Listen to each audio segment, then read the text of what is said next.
Kama angeulizwa hayo yote alafu ambiwa ateremke kuja miaka 35 mimi naanza bana na kide maishoi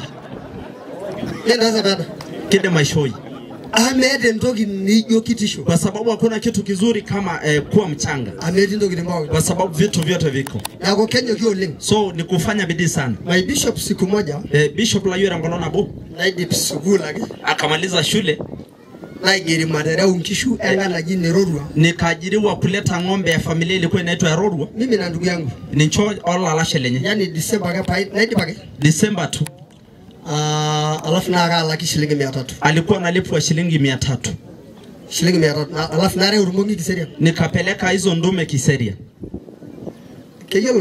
Watu wengi wanajua na ora baingisho amore na kishu na noltareto yabana tene panyigi mebu hizo ng'ombe zilikuwa za mzee fulani kitolewa kwa boma aziendi. So melelek dibi banga dibe abaya so si rahisi kutoka kwa boma na ifike na igero lala shalai ndugu yake akamwajiri ajikisha mo hii ni shilingi 300 ore kuna na 100 yuni ore benda bona kelageni ukifikisha utalipwa.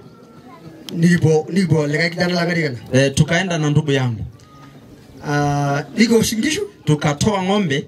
Ore baba Kipeto ilipofika Kipeto nisikunye yo na oriyele kasa ikaturudisha hadi mto wa Kisaju Kipeto tukayarudisha kule Ololtepes. Ore nakata na leo saa 9 hiyo wakati iligonga saa 9 ni mwikino tine ikajiachilia hapo nebonu na denderi ikakuja na denderi mahali hapo yani mara hapa na bara damu nikiingilie engo wakarudisha tena nikindoshuru mongi koroto omare Kiseria mpegani ikahara hadi Kiseria na asubuhi imechoka damu engwatare nakata nikakumbuka na kimbia sasa.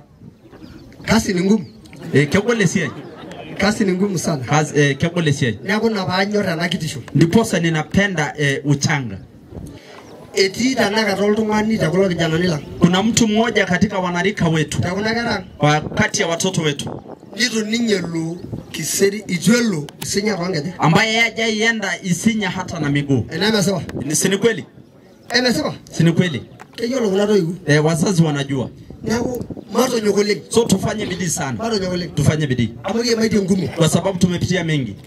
Ilikuwa wakati mwingine naishori shilingi 50 oraide shada akapewa shilingi 50 na napondapa akapeleka hizo ngozi nanu olala shalai laisho waltongani jole Luka yeye pamoja na mzee ambaye anaitwa Luka nako kipi ai walikuwa wanafunga tangadorusa walikuwa wanafunga wakati wa likizo napige ngorio ndene wanakelea mgongo natoki apige ndiwe na akaweka tena hapo natoki airaje na akaweka chini tolorien kuanzia Olorien mpaka Kisaju hadi Kisaju mpaka Kisaju hadi Kisaju wala tena isho shilingi 50 na jioni anapewa shilingi 50 na nyang'aji oltupa la soda na ananinunulia chupa ya soda na isho na pamukate bofulo nemedumudumu rana ananipea ile bofulo ambayo haijatakatakato. Mimi sitasema nimejo ninye mpaka kindeluzu maisha kwa maisha hadi maisha ikawa maisha.